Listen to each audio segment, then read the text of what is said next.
Hello dear students, कैसे हैं आप सब लोग। मैं उम्मीद करती हूँ आप सभी लोग बहुत अच्छे होंगे। तो बच्चों, मैं हूँ आपकी रसायन विज्ञान की अध्यापिका करीना और हम कार्बनिक रसायन में चैप्टर का लास्ट टॉपिक डिस्कस करने वाले हैं, जो है पॉली हैलोजन यौगिकों के बारे में। हमने ये पूरे चैप्टर्स को हम 10 लेक्चर्स इनिशियली कर चुके हैं और 10 लेक्चर्स में आपने हेलो एल्कीन, हेलो एरिनो की रासायनिक अभिक्रियाएं, उनके भौतिक गुण, उनके त्रिविम पहलू और आपने उनका निर्माण कैसे करते हैं, इन चीजों के बारे में जाना।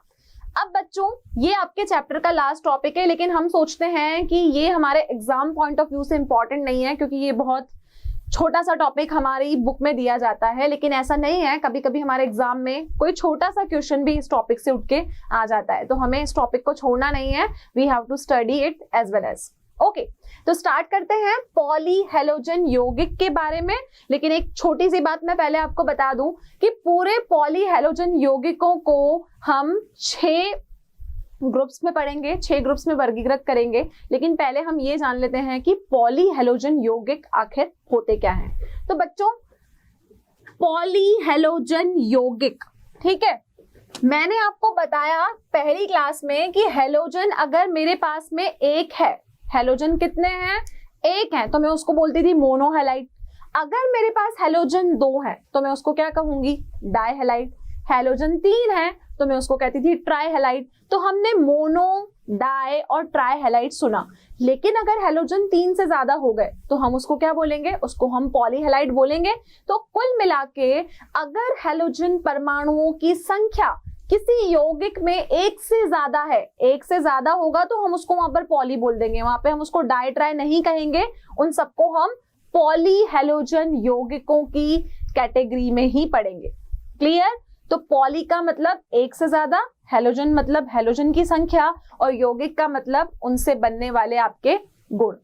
ठीक है, तो पॉली हैलोजन मतलब एक हैलोजन से ज्यादा, उसको हम पॉली हैलोजन कहेंगे। अब पॉली हैलोजन आपके यौगिक में हम बहुत सारी चीजों के बारे में पढ़ेंगे। हम डाइक्लोरोमीथेन, ट्राइक्लोरोमीथेन, टेट्राक्लोरोमीथेन, इसके अलावा मैं आपको डीडीटी, फ्रियोन और आयोडोफॉर्म के बारे में बताऊंगी। अब ये जो 6 चीजें हैं ना, जो मैंने नाम लिया, ये चीजें हमारे दैनिक जीवन में बहुत ही उपयोगी हैं। आप इनको देखोगे कि कई चीजें ऐसी हैं जो हमारे चिकित्सा के क्षेत्र में उपयोगी हैं, कई ऐसी हैं जो हमें फैक्ट्रीज, इंडस्ट्रीज में जब हम कोई भी अभिक्रिया करवाते हैं तो वो हमें काम में आती है। तो इन सारे पॉली हैलोजन यौगिक का हमारे दैनिक जीवन में बहुत ज्यादा महत्व है। तो सबसे पहला जो आपके पास में पॉली हैलोजन यौगिक है वो है आपका CH2Cl2, जिसको हम कहते हैं डाइक्लोरोमेथेन, या फिर इसको मैं मैथिलीन क्लोराइड भी बोल सकती हूँ। क्या बोला? डाइक्लोरोमेथेन। डाइक्लोरोमेथेन का मतलब क्लोरीन कितने हैं, क्लोरीन 2 है। तो बच्चों, इसका नाम हुआ CH2Cl2। ठीक है, डाइक्लोरो मतलब 2 क्लोरो और मेथेन का मतलब आपका CH3 ग्रुप होता है। ये डाइक्लोरोमेथेन, तो इसका हुआ IUPAC नाम। इस CH2Cl2 का नाम क्या है? डाइक्लोरोमेथेन। डाइक्लोरोमेथेन। क्लियर? और अगर मैं इसके सामान्य नाम की बात करूं तो इसका सामान्य नाम है मैथिलीन क्लोराइड। इसका सामान्य नाम क्या है? इसका सामान्य नाम है मैथिलीन क्लोराइड। क्लियर है? IUPAC नाम हुआ डाइक्लोरोमेथेन, सामान्य नाम हुआ क्लोरोमेथिलीन या मैथिलीन क्लोराइड भी हम इसको बोल सकते हैं। स्ट्रक्चर की बात करूं तो कैसे स्ट्रक्चर बनाओगे? CH2Cl2। इसका मतलब कार्बन के पास 2 तो क्लोरीन है और साथ में इसके पास में 2 हाइड्रोजन है। तो ये तो बन गया इसका स्ट्रक्चर। क्लियर है? CH2Cl2। अब बात ये आती है कि नाम तो ले लिया हमने डाइक्लोरोमेथेन या फिर मैथिलीन क्लोराइड, लेकिन ये हमारे लिए कहां पर प्रयोगी है, कहां पर हमारे दैनिक जीवन में इस पॉली हैलोजन कंपाउंड का यूज है। तो बच्चों, ये जो CH2Cl2 है, सामान्य तौर पर ये आपका कहां उपयोग में आता है? ये हम उपयोग में लेते हैं लेबोरेटरी में, प्रयोगशाला में एज अ सॉल्वेंट, मतलब हम इसको विलयक या विलयन के रूप में यूज में लेते हैं। तो इसका पहला यूज क्या है, इसका पहला उपयोग क्या है, ये आपका काम आता है विलयन के रूप में। किस काम में आता है, विलयन के रूप में। विलयन का मतलब कि लेबोरेटरी में हम जब भी कोई प्रयोग करेंगे, कोई भी एक्सपेरिमेंट करेंगे तो हम एज अ सॉल्वेंट इसको काम में लेंगे। तो विलयन का मतलब होता है एज अ सॉल्वेंट। क्लियर है बच्चों? चलिए, दूसरा इसका उपयोग होता है कि हम जो अपने घर में पेंट करते हैं तो वो पेंट करने में जो केमिकल यूज में आता है वो और कोई नहीं, ये आपका मैथिलीन क्लोराइड ही है। तो इसका दूसरा प्रयोग हुआ पेंट करने में। दूसरा प्रयोग कहाँ हुआ इसका, पेंट में जो केमिकल यूज होता है वो आपका मैथिलीन क्लोराइड ही होता है। अब बात यह आती है कि उपयोग तो मैंने देख लिया, IUPAC और सामान्य नाम भी मुझे समझ में आ गया, लेकिन मैथिलीन क्लोराइड का हमारी बॉडी पर या अगर इसका अमाउंट ज्यादा हो गया हमारे वातावरण में तो हमारे ऊपर क्या प्रभाव पड़ेगा।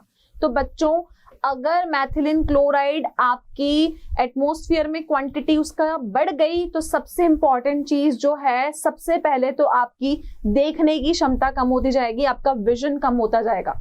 दूसरी चीज ये है कि मैथिलीन क्लोराइड का अमाउंट अगर आपके एटमॉस्फेयर में बढ़ गया तो आपकी श्रवण क्षमता मतलब सुनने की क्षमता जो है वो भी आपकी कम हो जाएगी।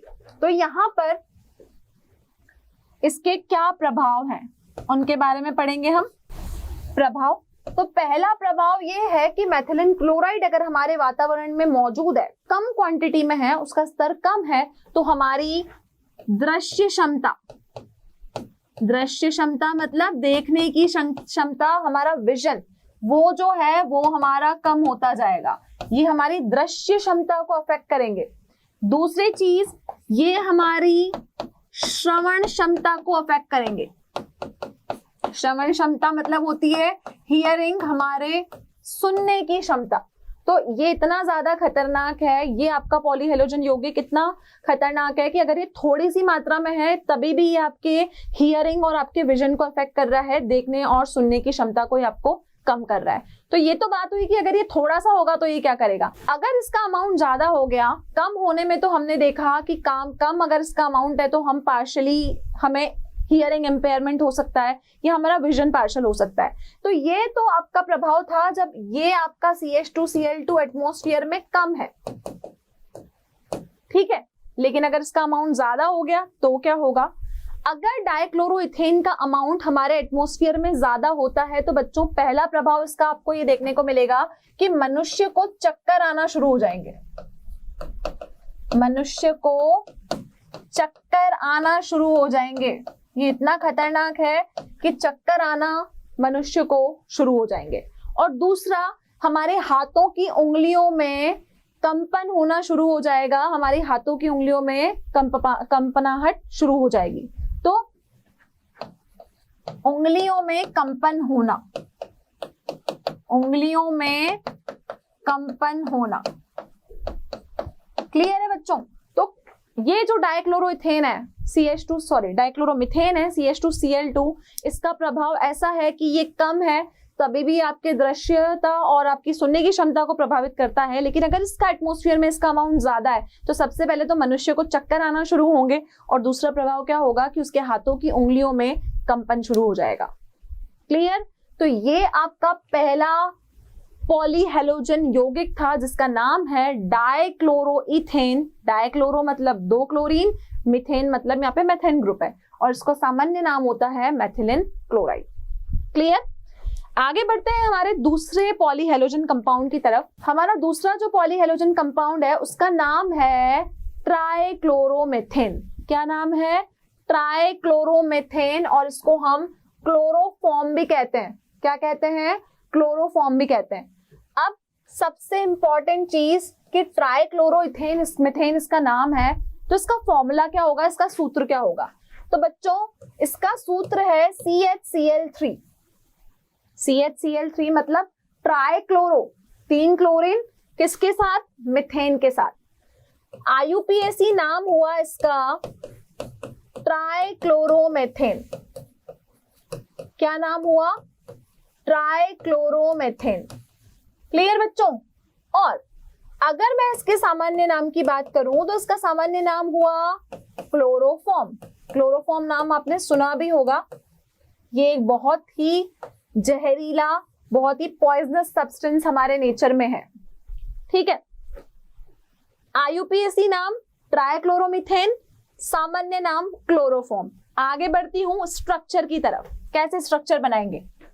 कार्बन के साथ में कितने क्लोरीन है? 3 क्लोरीन है, तो 1, 2 और 3, और साथ में 1 हाइड्रोजन है। तो ये बन गया बच्चों CHCl3 और नाम हुआ ट्राइक्लोरोमीथेन और क्लोरोफॉर्म। ठीक है, सबसे पहले तो काम कहां पर आता है और प्रभाव क्या होंगे, उनकी तरफ बढ़ने से पहले मैं आपके को कुछ ऐसी चीजें बताती हूं जिसपे आपसे डायरेक्टली एग्जाम में क्वेश्चन पुट अप होगा क्लोरोफॉर्म से रिलेटेड। सबसे इंपॉर्टेंट चीज, तो ये जो क्लोरोफॉर्म है, ये ट्राइक्लोरोमीथेन आपके पास में है। हमेशा आप इसको देखोगे लेबोरेटरी में इसको प्रकाश से दूर और हमेशा इसको किसी ना किसी काली रंग की बोतल में रखा जाता है, किसी रंगीन बोतल में ही हमेशा इसको रखा जाता है। तो क्वेश्चन हमसे एग्जाम में डायरेक्टली पूछा जाता है कि ऐसी क्या रीजन है कि हम क्लोरोफॉर्म को प्रकाश से दूर रख रहे हैं और हमेशा हम उसको रंगीन बोतल में भर के रखते हैं। और भर के भी कैसे रखते हैं? हम हमेशा बोतल को फुल भर के रखते हैं। कभी भी हम क्लोरोफॉर्म को भरेंगे तो बोतल हम पूरी भर के रखते हैं, थोड़ी सी बोतल ऊपर से हम खाली नहीं छोड़ते। क्लियर? तो यहां पर क्या क्वेश्चन है कि क्लोरोफॉर्म जो है हमारा, क्लोरोफॉर्म मतलब CHCl3, इसको हम हमेशा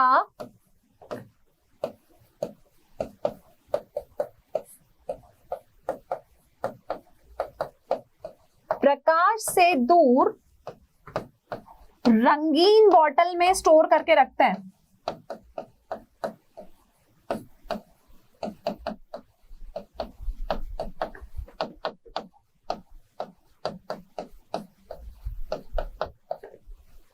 क्लियर बच्चों? मैंने बोला कि इस क्लोरोफॉर्म को CHCl3 को हम हमेशा प्रकाश से दूर, हमेशा रंगीन बोतल में, डार्क कलर की बोतल में हमेशा फुल भर के रखते हैं, बोतल को ऊपर से खाली नहीं छोड़ते हैं। ऐसा हम क्यों करते हैं? क्योंकि ये क्लोरोफॉर्म अगर सनलाइट के साथ, प्रकाश के साथ कोई अभिक्रिया करता है तो बच्चों ये एक बहुत जहरीली गैस बनाता है जिसका नाम होता है फॉस्जीन। क्या नाम होता है? फॉस्जीन। क्योंकि अगर ये उनके संपर्क में आया तो ये एक गैस बनाता है और उस गैस को हम कहते हैं फॉस्जीन। क्या कहेंगे? फॉस्जीन। और ये जो फॉस्जीन है ये आपकी बहुत ही जहरीली गैस है। कैसी गैस है? बहुत ही जहरीली गैस है। अगर ये गैस के संपर्क में कोई मनुष्य आता है तो उसकी डेथ भी हो सकती है, उसको सफोकेशन भी फील हो सकता है, उसको सांस लेने में बहुत दिक्कत होगी। क्यों हुआ ऐसा? अगर ये क्लोरोफॉर्म अगर हमने बोतल में भर के रखा है, ये प्रकाश के संपर्क में आया या फिर हमने बोतल को फुल नहीं भर के रखा, तो क्या होगा? जब ये क्लोरोफॉर्म प्रकाश के संपर्क में आता है ना, तो बच्चों ये ऑक्सीडाइज्ड हो जाता है। क्या हो जाता है? इसका ऑक्सीडेशन हो जाता है। ठीक है, तो मैं बोलती हूँ कि क्लोरोफॉर्म हुआ मेरा CHCl3। ठीक है, ऑक्सीडाइज हुआ मतलब इसकी ऑक्सीजन के साथ में अभिक्रिया हुई। किसकी उपस्थिति में हुई? प्रकाश की उपस्थिति में हुई, क्योंकि हम बोल रहे हैं कि इसको हमको प्रकाश से दूर रखना है। प्रकाश की स्थिति में क्लोरोफॉर्म की ऑक्सीडेशन हो गई, तो यहां क्या बनता है?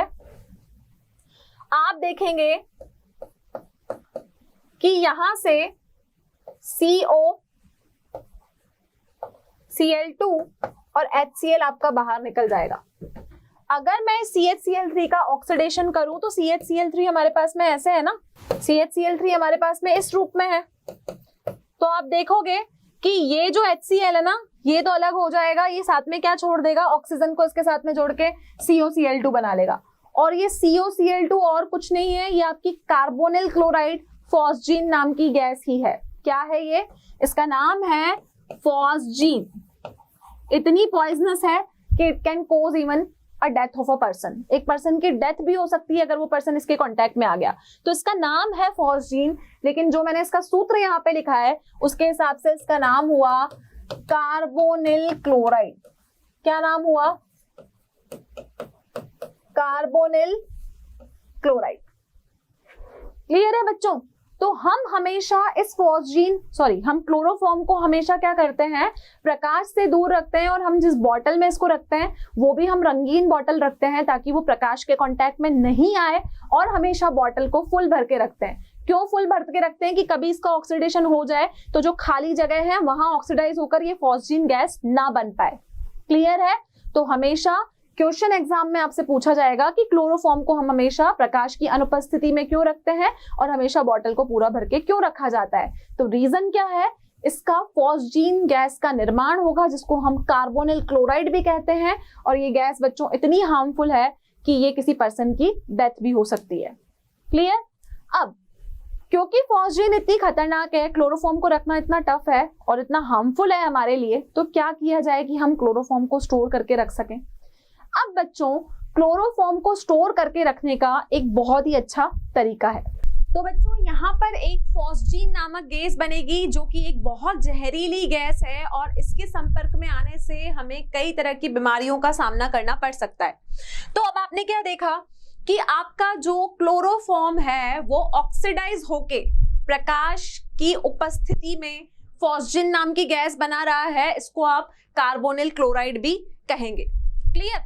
अब प्रश्न हमसे ये पूछा जाता है कि अगर आपको कहा जाए कि क्लोरोफॉर्म की शुद्धता को चेक करो, क्या करना है हमें?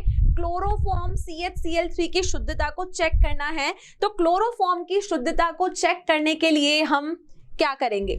तो प्रश्न क्या है? तो बच्चों प्रश्न ये है कि क्लोरोफॉर्म की शुद्धता को कैसे चेक किया जाए।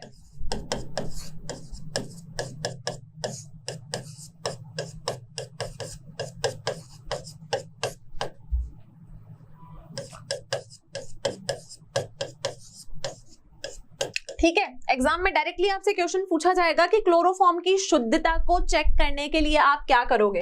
तो बच्चों इसका जवाब जो है वो बहुत ही इंटरेस्टिंग है। आपने यहाँ पर क्या देखा? आपने यहाँ देखा कि जैसे ही हमारा क्लोरोफॉर्म CHCl3, ठीक है, किसके संपर्क में आया? प्रकाश के संपर्क में आके ऑक्सीडाइज हुआ। अभी मैंने आपको बताया कि प्रकाश के संपर्क में आके ऑक्सीडाइज हुआ तो HCl यहां से बाहर निकल गया और उसने बनाया यहां पर COCl2। ठीक है, COCl2 का निर्माण यहां पर हुआ,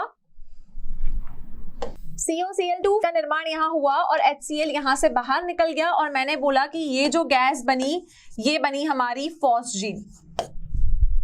क्लियर? इतना फॉस्जीन बनी, कार्बोनिल क्लोराइड भी मैं इसको बोलूंगी, और ये जो गैस यहाँ पर बनी है ये बहुत ही विषैली, बहुत ही जहरीली गैस है जिसके दुष्प्रभाव हमारे दैनिक जीवन पे बहुत सारे हैं। अब हमें ये चेक करना है कि ये क्लोरोफॉर्म जो हमारा बना है वो शुद्ध है या फिर नहीं है। तो बच्चों क्या करेंगे? इस क्लोरोफॉर्म की शुद्धता को चेक करने के लिए, क्लोरोफॉर्म की शुद्धता को चेक करने के लिए हम उसमें AgNO3 को डाल के देखेंगे। AgNO3 होता है हमारा सिल्वर नाइट्रेट। क्या होता है? CHCl3 क्लोरोफॉर्म है, इसमें मैंने क्या मिलाया? AgNO3 मिलाया। AgNO3 का मतलब है सिल्वर नाइट्रेट। अब यहां पर जो अभिक्रिया होगी आप देखोगे कि यहां पर AgCl बनेगा और साथ में इसके और भी आपको कुछ उत्पाद यहाँ पर मिल जाएंगे रिएक्शन के बाद। लेकिन ये जो Ag है ये Cl के साथ अभिक्रिया करके यहाँ क्या बनाएगा? ये यहाँ पर AgCl बनाएगा। अब बच्चों जब यहाँ पर AgCl बना और हमारे पास में यहाँ क्या बचा? यहाँ आपका HCl बन जाएगा और यहाँ पर आपका HNO3 में लिख देती हूँ। ये बना है हमारा AgCl। इसको हम क्या कहते हैं? इसको हम कहते हैं सिल्वर का क्लोराइड, सिल्वर क्लोराइड। क्या इसको देख के आपको एक चीज याद आई कि ये क्या है?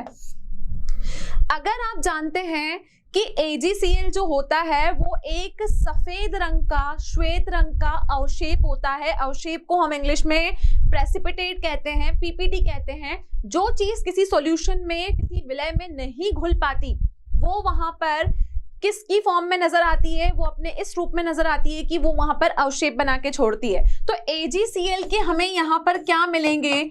AgCl के हमें यहाँ पर श्वेत अवशेप मिलेंगे, व्हाइट कलर के PPT मुझे यहाँ पर मिलेंगे।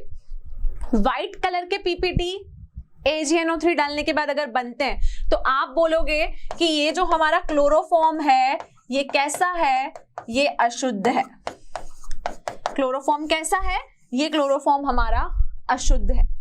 तो ये टेस्ट हमने क्यों किया, हमने ये टेस्ट किया क्लोरोफॉर्म की शुद्धता को जानने के लिए। तो करना क्या है, हमें क्लोरोफॉर्म को लेना है। क्लोरोफॉर्म में हम क्या डालेंगे, सिल्वर नाइट्रेट डालेंगे। सिल्वर नाइट्रेट डालते ही AgCl सिल्वर क्लोराइड के श्वेत रंग के अवशेप आपको मिलेंगे। अगर वो अवशेप श्वेत रंग के बनते हैं तो आप बोलोगे कि हमारा वो क्लोरोफॉर्म जो है वो शुद्ध नहीं है। तो ये हमने अभिक्रिया क्यों की, हमने क्लोरोफॉर्म की शुद्धता को चेक करने के लिए ये अभिक्रिया की। क्लियर है? तो ये भी एक इंपॉर्टेंट क्वेश्चन आपसे एग्जाम में पूछा जाता है कि क्लोरोफॉर्म की शुद्धता को कैसे चेक किया जाए। क्लियर? अब क्लोरोफॉर्म पे हम एक और बात करेंगे, एक और प्रश्न क्लोरोफॉर्म के ऊपर उठता है। तो जो हमारा दूसरा क्वेश्चन है क्लोरोफॉर्म पे वो क्या है, हमने देखा कि क्लोरोफॉर्म ऑक्सीडाइज होके फॉस्जीन गैस बना रहा है ना। अब ये फॉस्जीन गैस हमें नहीं चाहिए, तो हम क्या चाहते हैं कि हम इस फॉस्जीन के निर्माण को रोकें। निर्माण को रोकने के लिए हमने क्या किया, हमने उसको ऑक्सीडाइज होने से बचाने के लिए हमने उसको प्रकाश से दूर रखा और हमने हमेशा उसको रंगीन कलर की बॉटल में कैसे रखा, फुल भर के रखा। कभी भी हमने वहां पे खाली जगह को नहीं छोड़ा। लेकिन फिर भी कुछ केसेस ऐसे होते हैं हम जहां देखते हैं कि फिर भी फॉस्जीन का निर्माण होता है। तो प्रश्न यहाँ पे ये उठता है कि फॉस्जीन के निर्माण को कैसे रोकें। फॉस्जीन के निर्माण को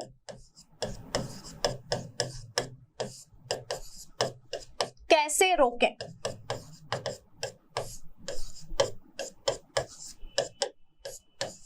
क्लियर? अब बच्चों ये जो फॉस्जीन बना है इसके निर्माण को आपको रोकना है, तो आप क्या करो, क्लोरोफॉर्म के अंदर 1% इथाइल अल्कोहल को घोल के रख दो। क्यों रखना है मैं बताती हूँ, उसका रीजन क्या है। अगर आपको फॉस्जीन के निर्माण को रोकना है तो क्लोरोफॉर्म के अंदर 1% इथाइल अल्कोहल को घोल के रख दो। करेंगे क्या, 1% इथाइल अल्कोहल को घोलेंगे। 1% इथाइल या एथिल अल्कोहल, आप जो भी लिखना चाहो। हम हिंदी में इसको एथिल लिखते हैं, इंग्लिश में हम इसको इथाइल पढ़ते हैं। 1% एथिल अल्कोहल को घोल दो। क्लियर है बच्चों? 1% इथाइल अल्कोहल को हमने क्लोरोफॉर्म के अंदर घोला तो फॉस्जीन के निर्माण को हम रोक सकते हैं। करेंगे कैसे, आपने देखा ये है CHCl3, ये क्या हुआ, ये हुआ आपका क्लोरोफॉर्म, यही हुआ ना। इसमें मुझे घोलना है 1% इथाइल अल्कोहल। अब इथाइल अल्कोहल कैसे घुलेगा, इथाइल अल्कोहल होता है आपका OH C2H5 OH C2H5। 1% मैंने इसके अंदर एथिल अल्कोहल को घोला। क्लियर बच्चों?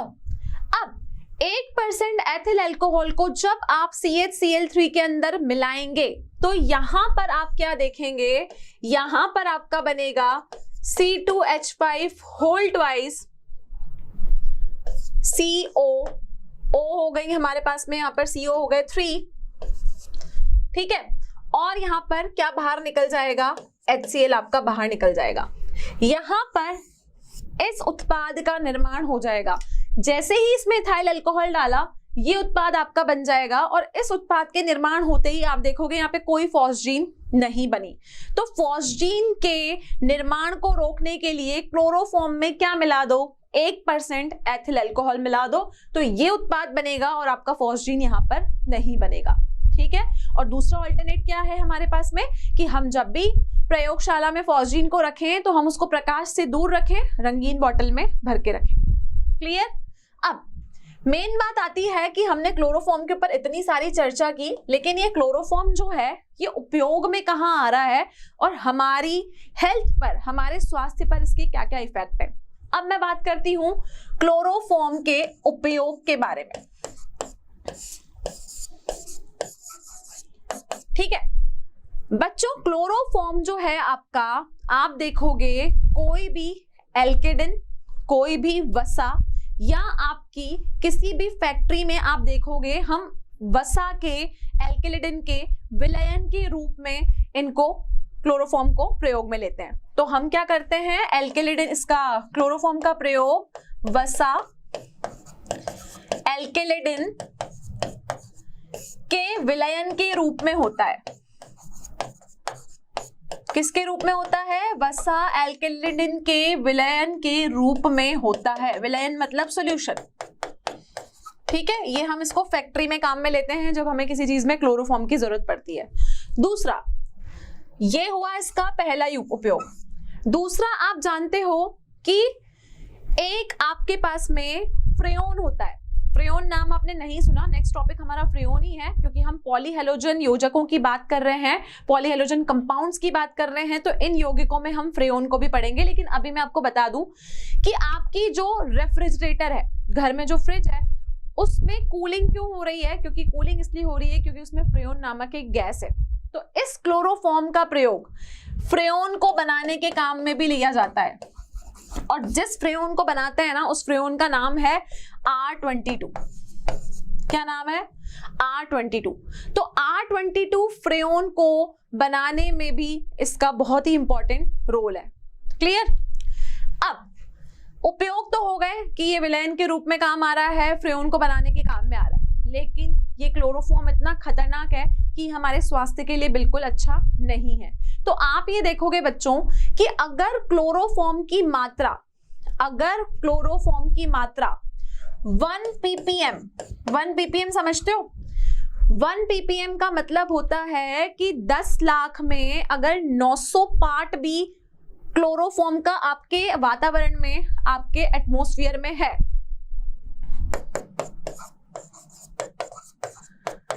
क्या बोला मैंने, क्लोरोफॉर्म का 900 पार्ट, 10 लाख में से 900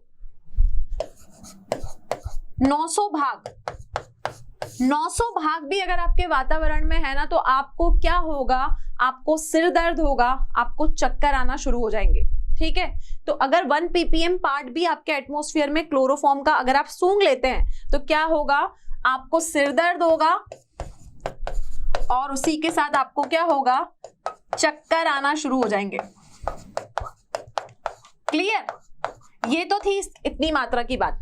अब अगर मात्रा इसकी और ज्यादा बढ़ा दी जाए, मात्रा को और बढ़ा दिया जाए, तो अगर इस क्लोरोफॉर्म की मात्रा और ज्यादा बढ़ गई, तो आप देखोगे कि ये आपकी किडनी को डैमेज कर सकती है। क्या करेगी ये आपकी किडनी को, आपके लंग्स को खराब कर सकती है। तो आप देख सकते हो कि क्लोरोफॉर्म जो है वो कितनी खतरनाक पॉलीहेलोजन यौगिक आपके पास में है, जो फॉस्जीन नामक गैस का निर्माण करके हमारे स्वास्थ्य पर इतने सारे प्रभाव छोड़ता है। अगर मात्रा कम है तो हमें सिर्फ सिर दर्द होगा और चक्कर आएंगे, लेकिन अगर मात्रा बढ़ गई तो वो क्या करेगा, हमारी किडनी को भी खराब कर सकता है। अब बच्चों, आपने देखा होगा कि हॉस्पिटल्स में जब भी सर्जरी की जाती है तो बेहोश करने के लिए एनेस्थीसिया दिया जाता है। पेशेंट्स को क्या दिया जाता है, एनेस्थीसिया दिया जाता है, जिसको हम कहते हैं निश्चेतक। क्या कहते हैं, निश्चेतक। निश्चेतक मतलब ये आपको बेहोश करने के लिए दिया जाता है सर्जरी के दौरान। तो पहले क्या होता था, इस क्लोरोफॉर्म का प्रयोग निश्चेतक के रूप में भी होता था। किस रूप में, निश्चेतक के रूप में होता था। लेकिन आजकल क्या किया है, क्योंकि हमें पता है कि इसको सूंघने मात्र से ही हमारी जो, हम देखेंगे कि केंद्रीय हमारे जितने भी हमारे सिस्टम है हमारी बॉडी में, वो अफेक्ट होते हैं। तो क्या किया है, आजकल इसका प्रयोग बंद करके ईथर जो होता है उसका प्रयोग उसका हम प्रयोग करते हैं, किसमें, एनेस्थीसिया के रूप में, किसी भी पेशेंट को निश्चेतक करने के लिए। तो पहले इसका प्रयोग निश्चेतक के रूप में होता था, लेकिन आजकल हम इसका प्रयोग निश्चेतक के रूप में नहीं करते। क्लियर है। तो ये था क्लोरोफॉर्म। आपने देखा सबसे ज्यादा डिटेल टॉपिक हमारा क्लोरोफॉर्म है, तो डेफिनेटली इस पे इतने सारे क्वेश्चंस बनते हैं, और जो भी क्वेश्चंस इस पे बने मैंने आपको बताया कि उसको हम रंगीन बॉटल में क्यों रखते हैं, प्रकाश के संपर्क में क्यों नहीं आने देते, फॉस्जीन के निर्माण को हम कैसे रोकें, और हमने ये देखा कि क्लोरोफॉर्म की शुद्धता की जांच हम कैसे करें। क्लियर है क्लोरोफॉर्म। तो ये थे आपके क्लोरोफॉर्म के कुछ उपयोग और क्लोरोफॉर्म के हमारे ऊपर प्रभाव। क्लियर बच्चों। चलिए, तो हम क्या पढ़ चुके? हम पढ़ चुके डाइक्लोरोमीथेन और ट्राइक्लोरोमीथेन। क्लियर? अब हमें पढ़ना है आयोडोफॉर्म के बारे में। तो आयोडोफॉर्म क्या होता है? ट्राई आयोडोमीथेन। ठीक है, ट्राई आयोडोमीथेन।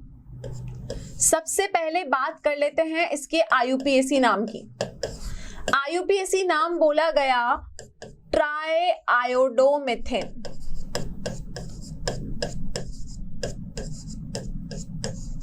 ठीक है, ट्राई आयोडोमीथेन। सामान्य नाम क्या है इसका? इसका सामान्य नाम है आयोडोफॉर्म। जैसे क्लोरोफॉर्म था ऐसे ही हमारे पास में आयोडोफॉर्म है। अब मैं अगर इसके सूत्र की बात करूंगी तो ट्राई आयोडोमीथेन, कितने आयोडो हैं? ट्राई, ट्राई मतलब 3 और एक मिथेन है, तो इसका सूत्र क्या होगा बच्चों? इसका सूत्र होगा CH3। ठीक है, अब आपने अगर आयोडीन का नाम सुना है तो आयोडीन को हम जनरली एंटीसेप्टिक के रूप में यूज में लेते हैं। देखा है आपने, हम कोई भी चोट लगती है तो हम डेटॉल को एज ए एंटीसेप्टिक काम में लेते हैं। तो हम डेटॉल की बात करें, बोरो प्लस की बात करें, बोरोलिन की बात करें, तो ये सारी चीजें क्या है कि एंटीसेप्टिक है। तो ये जो हमारा आयोडोफॉर्म है, पहले ये किसकी तरह काम में लिया जाता था? एज एन एंटीसेप्टिक हम इसको काम में लेते थे। तो इसका उपयोग कहाँ है? हम इसको कहाँ उपयोग में लेते हैं? हम इसको उपयोग में लेते हैं एज एन एंटीसेप्टिक। हम इसको एंटीसेप्टिक के रूप में प्रयोग करते हैं।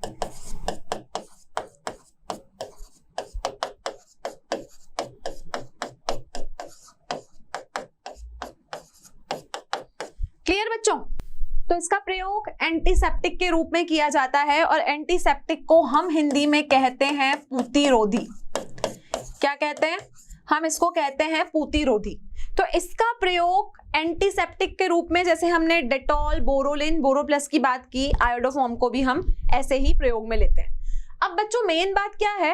आयोडोफॉर्म का जो पूतिरोधी प्रयोग है, ठीक है, वो आयोडोफॉर्म की खुद की वजह से नहीं है। वो क्यों है? क्योंकि जब हम इसकी अभिक्रिया देखेंगे तो यहां पर आयोडीन जो है वो मुक्त होती है, आयोडीन निकलती है, उस आयोडीन की वजह से ही इसका पूतिरोधिक प्रयोग है। तो यहां पर इसका पूतिरोधी प्रयोग मतलब इसका प्रयोग एज एन एंटीसेप्टिक, इसका पूतिरोधी प्रयोग आयोडोफॉर्म की वजह से नहीं है। आयोडोफॉर्म की वजह से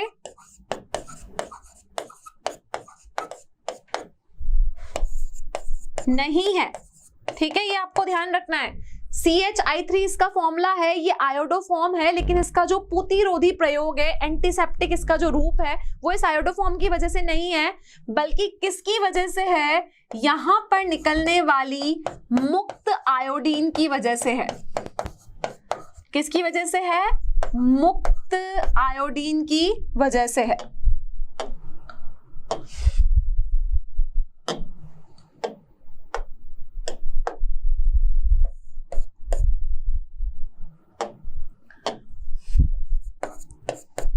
क्लियर बच्चों? अब क्या किया है कि आयोडीन जो है वो बहुत सारी एंटीसेप्टिक क्रीम्स में होता है, लेकिन आयोडोफॉर्म का प्रयोग कम कर दिया गया है। अब हम ऐसी औषधियां, ऐसी क्रीम्स यूज करते हैं जिसमें सिर्फ किसकी मात्रा होती है? आयोडीन की मात्रा होती है। तो हम ये देखेंगे कि जो आयोडोफॉर्म है, ट्राई आयोडो आपका मिथेन है, वो एक किसका काम कर रहा है? एंटीसेप्टिक का काम कर रहा है, पूतिरोधी का काम कर रहा है। और वो इसकी प्रॉपर्टी किसकी वजह से है? इस फ्री आयोडीन की वजह से ये इसको पूतिरोधिक प्रयोग में लाता है। क्लियर है इतना? आयोडोफॉर्म का जो प्रयोग था वो हमारा इतना ही था। ये हमारा एक शॉर्ट सा टॉपिक है। आगे बढ़ते हैं हम कार्बन टेट्राक्लोराइड की तरफ। अब जो हमारा 4th पॉलीहेलोजेनिक यौगिक है वो है टेट्राक्लोरोमीथेन कार्बन टेट्राक्लोराइड। ठीक है, नाम क्या है आईयूपीएसी में? आईयूपीएसी टेट्राक्लोरोमीथेन। टेट्राक्लोरोमीथेन मतलब मीथेन में क्या है? 4 क्लोरीन आपके पास में यहां पर प्रेजेंट है। सामान्य नाम की बात करूं तो सामान्य नाम क्या है इसका? Carbon tetrachloride. मतलब कार्बन है और टेट्रा मतलब यहां पर हो गया 4, यहां पर क्लोराइड है। ठीक है बच्चों, तो कार्बन के साथ 4 क्लोराइड है, इसका मतलब इसका सूत्र हुआ CCl4। क्या हुआ?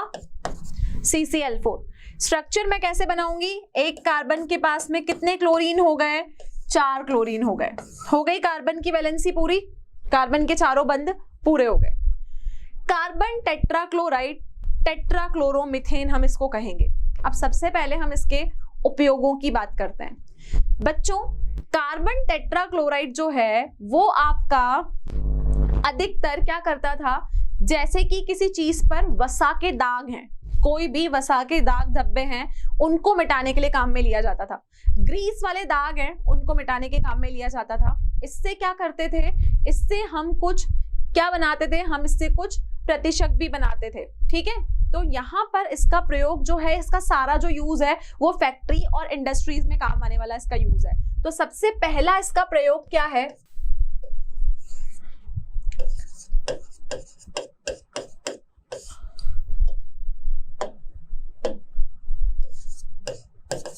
इसका सबसे पहला उपयोग ये प्रशीतक बनाने के काम में आता है।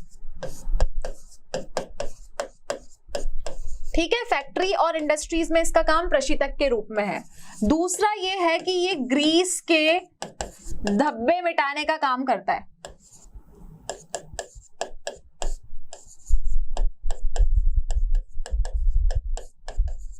कोई भी दाग होगा, ये उसको ग्रीस का जो दाग होता है ये उसको मिटाने का काम करता है। ठीक है, इसके अलावा इसका प्रयोग कहां पर है? अगर मैं कार्बन टेट्राक्लोराइड की बात करूं, CCl4 की बात करूं, तो आप ये देखोगे बच्चों कि इसका जो एक्सपोजर है, एक्सपोजर का मतलब होता है कि इसका जो उद्बोधन है वो हमारे लिए अच्छा नहीं है। अगर कार्बन टेट्राक्लोराइड हमारे एटमॉस्फेयर में प्रेजेंट है, जैसे कि मैं इसके प्रभाव की बात कर लेती हूं, अगर ये कार्बन टेट्राक्लोराइड हमारे वातावरण में मौजूद है तो ये क्या करेगा?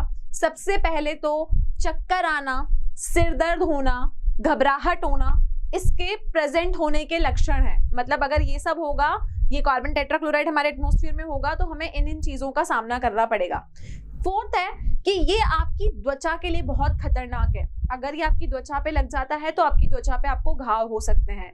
अगर आप इसके ज्यादा उद्बोधन में आए, ज्यादा इसके एक्सपोजर में आए, तो क्या होता है? यकृत कैंसर होने के चांसेस यहाँ पर बढ़ जाते हैं। ठीक है, इसके अलावा आप जानते हो कि हमारे वातावरण में एक परत है जिसका नाम है ओजोन लेयर। ठीक है, वो ओजोन लेयर हमें क्या करती है? सूरज की हार्मफुल अल्ट्रावायलेट रेडिएशन, जिसको हम कहते हैं पराबैंगनी किरणें, उनसे हमें बचाती हैं। अगर ऐसा हुआ, इसकी मात्रा बढ़ गई, तो ये क्या करेगा? उस परत को विरल बना देगा, उसको पतला करता जाएगा। अगर वो परत पतली हो गई तो जो सूरज की हार्मफुल अल्ट्रावायलेट रेडिएशंस हैं वो सीधा पृथ्वी पे आएंगी और उसकी वजह से क्या होगा? स्किन कैंसर होने के सबसे ज्यादा चांसेस है। तो कार्बन टेट्राक्लोराइड का प्रभाव क्या है? इसके बहुत सारे प्रभाव हैं। सिर दर्द होना, अगर इसकी मात्रा कम है, चक्कर आना, मितली, इसके अलावा बच्चों हृदय गति को प्रभावित करता है। ये हृदय गति पर इसका काफी प्रभाव पड़ता है। इसके अलावा क्या बताया मैंने आपको? यकृत कैंसर। यकृत कैंसर का भी ये मुख्य कारण है। ठीक है, तो ये सारे हमारी बॉडी पे हमें इफेक्ट्स देखने को मिलते हैं। साथ में त्वचा पर घाव होना, त्वचा पर घाव होना, अगर हम इसके ज्यादा उद्बोधन में आए तो त्वचा पर घाव होने के चांसेस हैं। त्वचा पर घाव होना इसके उद्बोधन में आने से। उद्बोधन का मतलब होता है एक्सपोजर। क्लियर है? तो ये सारे प्रभाव आपको देखने मिलेंगे कार्बन टेट्राक्लोराइड के, अगर उसकी क्वांटिटी एटमॉस्फेयर में बढ़ गई। एक यूज मैंने आपको क्या बताया? मैंने आपको ये बताया कि जो सूर्य की पराबैंगनी किरणें हैं,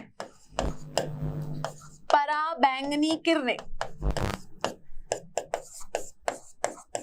वो सीधा कहां आ जाएंगी? पृथ्वी पर। क्यों आ जाएंगी इसकी वजह से सीधा पृथ्वी पर? क्योंकि हमारी जो ओजोन वाली परत है वो विरल हो गई। क्या हो गई? ओजोन परत विरल हो गई। विरल मतलब पतली हो गई, थिन हो गई, और पतले होने के साथ क्या हुआ, जो पराबैंगनी किरणें हैं वो वहां से पास होके सीधा अर्थ पे आई, और अर्थ पे आने से उसका मेन प्रभाव क्या पड़ा बच्चों? त्वचा का कैंसर। त्वचा का कैंसर होने की जो मेन कारण है वो आपका कार्बन टेट्राक्लोराइड ही है। क्लियर? तो कार्बन टेट्राक्लोराइड का हमने IUPAC सामान्य नाम, उपयोग और हमारे जीवन में प्रभाव क्या पड़ेगा ये हमने देखा। ठीक है, तो ये कार्बन टेट्राक्लोराइड भी हमारे वातावरण के लिए अच्छा नहीं है। ये था आपका चौथे नंबर का पॉलीहेलोजन यौगिक। आगे बढ़ते हैं हम पांचवें पॉलीहेलोजन यौगिक की तरफ, जिसका नाम है फ्रेओन। क्या नाम है इसका? इसका नाम है फ्रेओन।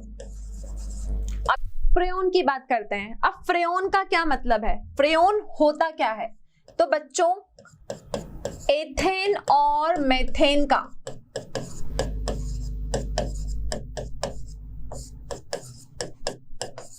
क्लोरोफ्लोरो व्युत्पन्न यौगिक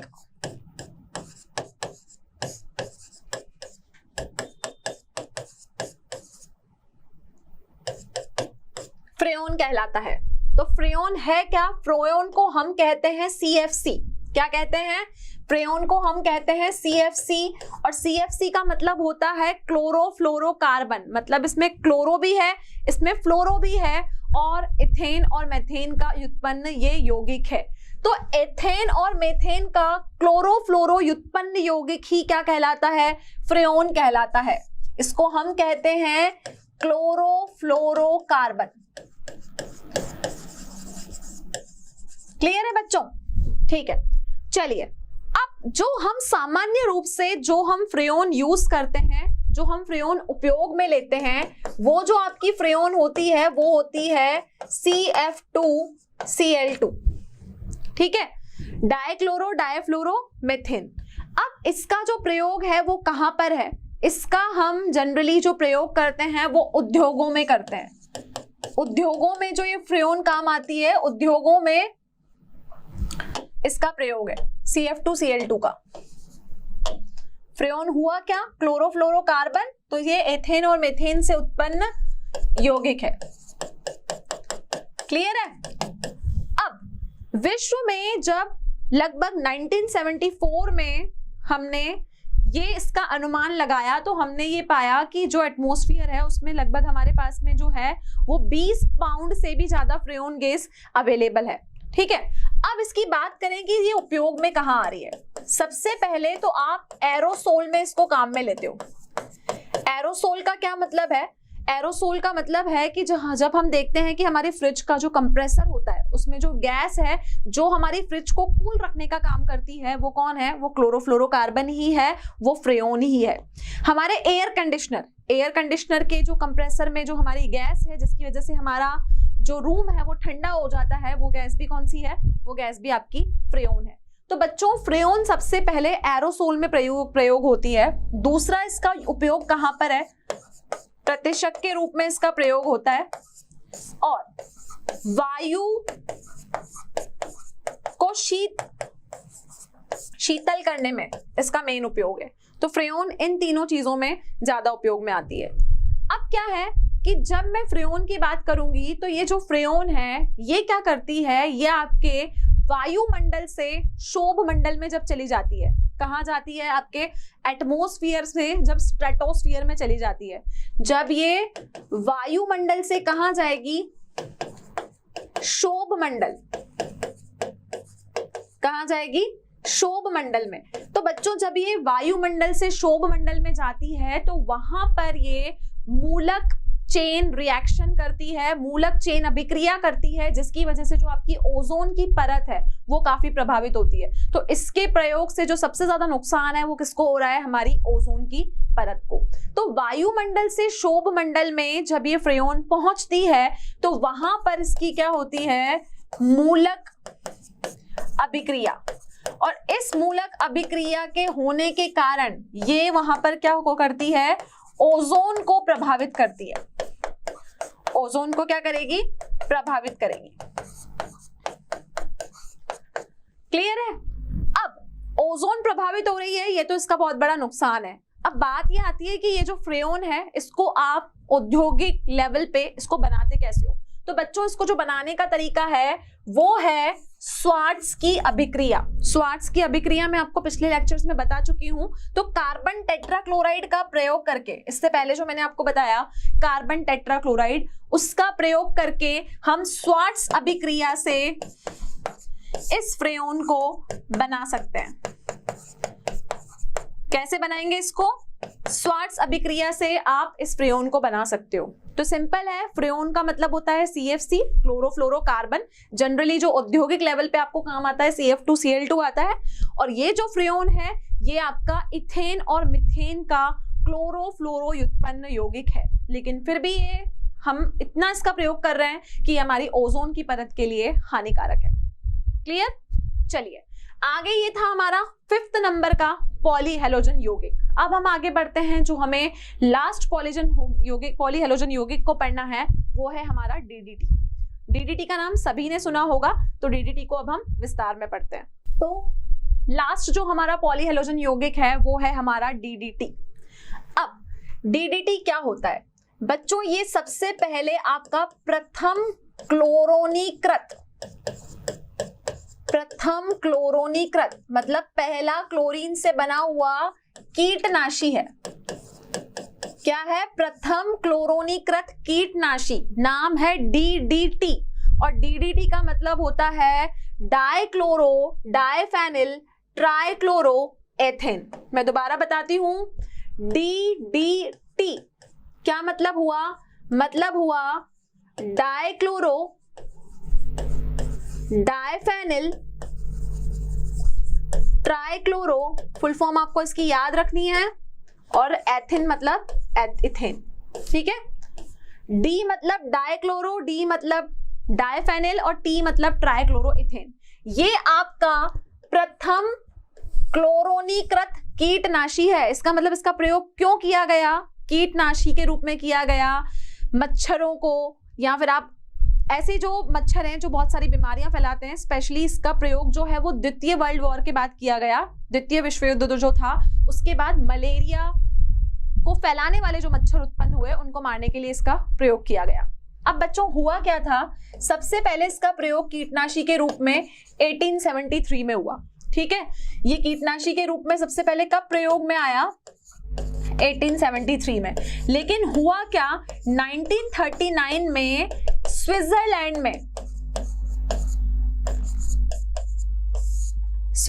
में एक वैज्ञानिक ने इसका जो प्रयोग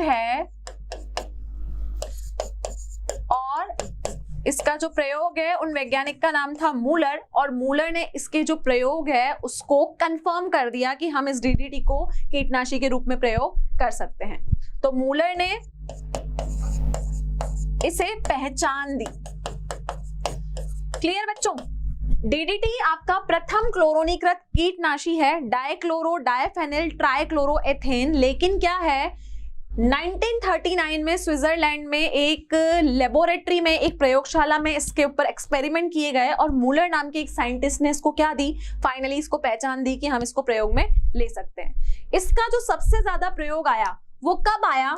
द्वितीय विश्व युद्ध के बाद। कब प्रयोग आया इसका? द्वितीय विश्व युद्ध के बाद। क्यों आया द्वितीय विश्व युद्ध के बाद? द्वितीय विश्व युद्ध के बाद आपने देखा कि जो मलेरिया फैलाने वाले मच्छर हैं उनकी संख्या बहुत बढ़ गई, तो उनको मारने के लिए द्वितीय विश्व युद्ध के बाद इस DDT का प्रयोग बढ़ गया। मतलब 1940 के बाद लगभग इसका प्रयोग बहुत ज्यादा बढ़ गया। तो द्वितीय विश्व युद्ध के बाद इसका प्रयोग मलेरिया के मच्छरों को मारने के लिए किया गया।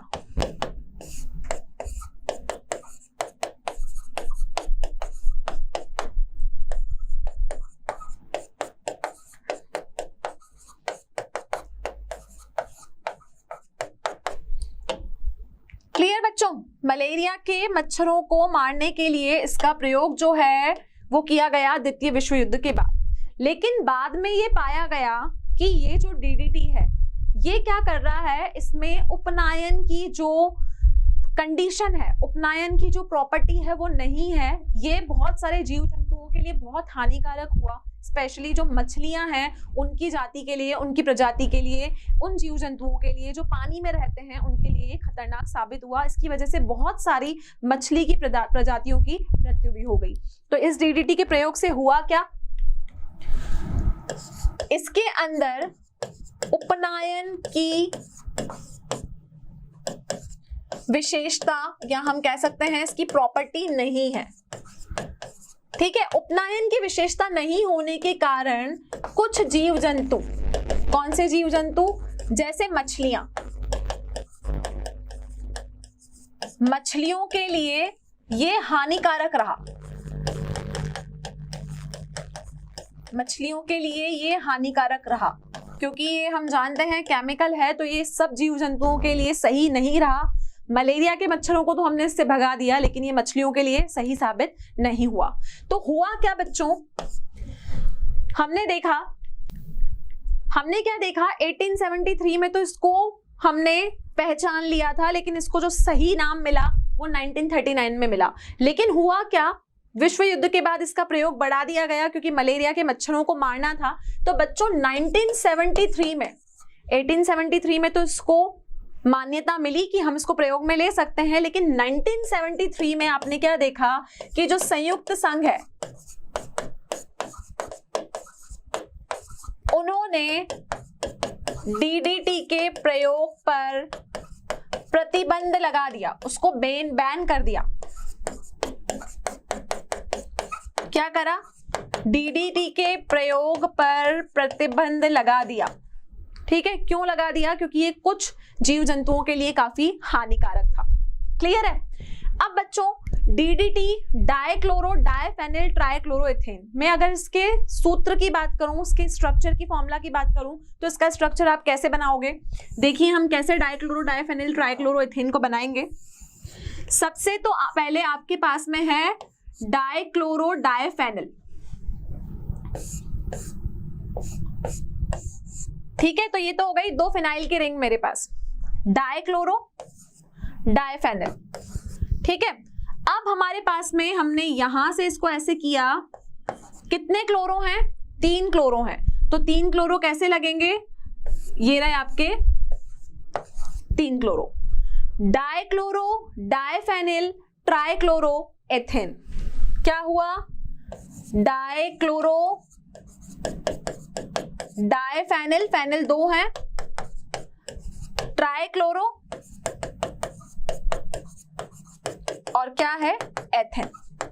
तो ये हुआ डीडीटी का आपका स्ट्रक्चर। आपको स्ट्रक्चर बिल्कुल यहां पर ध्यान में रखना है। तो इसका 1973 में इसके प्रयोग को संयुक्त संघ ने क्या किया, प्रतिबंध कर दिया, लेकिन कुछ इलाके ऐसे भी हैं जहां पर अभी तक डीडीटी का प्रयोग किया जाता है। तो ये था आपका लास्ट पॉलीहेलोजन यौगिक। तो बच्चों इस चैप्टर में हमने कई पॉलीहेलोजन यौगिकों के बारे में पढ़ा। सबसे पहले मैंने आपको डाइक्लोरोमीथेन के बारे में बताया, फिर हमने ट्राइक्लोरोमीथेन पढ़ा, ट्राइक्लोरोमीथेन को हम क्लोरोफॉर्म भी कहते हैं। उसके बाद हमने क्या पढ़ा, हमने आयोडोफॉर्म पढ़ा, हमने फ्रेओन पढ़ा, कार्बन टेट्राक्लोराइड पढ़ा और लास्ट में हमने डीडीटी पढ़ा। आई होप आज का लेक्चर आप सभी को समझ में आया। तो बच्चों यहीं पर हमारा जो चैप्टर नंबर 10 है हमारी एनसीईआरटी का, हेलो एल्केन और हेलो एरीन, समाप्त होता है। हम अगले लेक्चर में फिर मिलेंगे एक नए चैप्टर के साथ, कुछ नए आइडियाज के साथ। तो हमसे कनेक्टेड रहिए। Thank you so much. और अगर आपको कोई भी डीपीपी या डाउट्स इस चैप्टर से रिलेटेड हैं तो आप हमारा मोशन लर्निंग ऐप डाउनलोड कर सकते हैं। Thank you so much, have a great day. आशा करता हूं हमारे टॉप एजुकेटर का यह लेक्चर आपको पसंद आया होगा। अगर पसंद आया है तो वीडियो को लाइक करिए, चैनल को सब्सक्राइब करिए और शेयर भी करिए, क्योंकि ज्ञान बांटने से बढ़ता है और सही बताऊं तो पुण्य भी मिलता है। मुझे सुनने के लिए बहुत बहुत धन्यवाद। Thank you.